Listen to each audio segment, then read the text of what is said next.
Hi, CUMC, Pastor Jake here. Happy midweek to you. I don't know about you, but I hope you're having a great week. I was reminded this morning in the midst of everything that's happening, just that I have an overabundance of things to be grateful for. That's one of the things that came to me in my quiet devotional time this morning. And I hope that you can say the same for yourselves. One of the things that I'm grateful for is we're going to be heading into a time of celebration over the next 2 weeks in worship. It's been about a year since we moved into this new building, and we just like to have excuses to celebrate.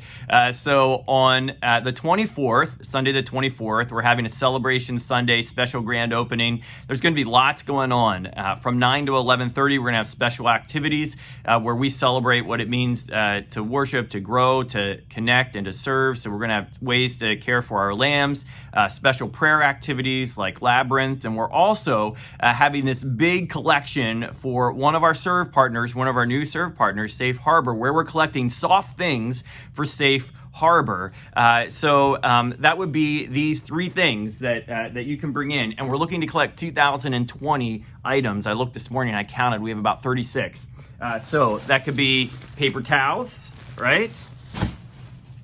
Tissues, or my favorite, pillows. So over the next 2 weeks, again, I think we can do it. We can get 2,020 items that celebrates the year that we moved into this building here at 333, and so hope that you are a part of that. Also on that week, the choir has been working really hard in our traditional services to prepare a special anthem that was commissioned for us as we started our journey here at Spring Garden Campus for all of the future that God has called us into.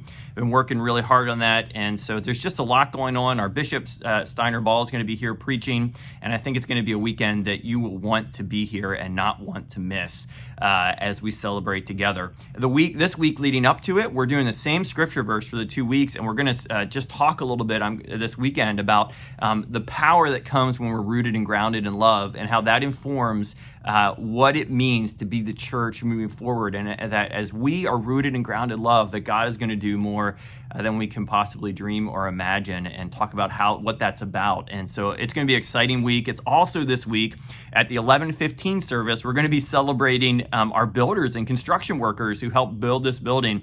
And you'll hear from Jeff Barnes a little bit about how God put just the right people into place at the right time, as God has always done for us as a church. And we're going to celebrate them and let them get a chance to walk around. Oftentimes the builders don't get a chance to see their finished product, and so this is going to be a great day just to celebrate with them and to give thanks for their part in our journey as a church. Also, one other thing, I want to just let you know, in this midweek minute, you'll find a link to help me with my sermon planning for 2022. I'm getting ready, looking at sermon themes for next year, and thinking about what it would be that we might preach on. And what would be really helpful for me, what I'm looking for from you, is nothing very complicated. I just want you to write. It's a very simple form. What are some sermon themes that you'd be interested in? What are some ideas that you'd like to hear about in a sermon? I mean, maybe what's a sermon you've never heard preached on that you wish you would, right? Like, put this in the survey. I'll be looking at all of the results and using that to help me in choosing my sermons for next year in 2022. Well, everybody, I want to end with just this prayer that we're going to be looking at from Paul that comes from Ephesians 3, chapter verse 16 to 17. And this prayer is a prayer that Paul prays for you and for me. And listen to this. I pray that according to the riches of God's glory, he may grant that you may be strengthened in your inner being with power through God's Spirit, and that Christ may dwell in your hearts through faith as you are being rooted and grounded in love. I pray that you may have the power to comprehend with all of the saints what is the breadth and the length and the height and the depth, and to know the love of Christ that surpasses knowledge, so that you may be filled with all of the fullness of God. This is my prayer for you and for us today. And in the years ahead, as we continue to celebrate God's faithfulness and travel into God's future together. See you soon, and thanks for being the church together. Talk to you soon.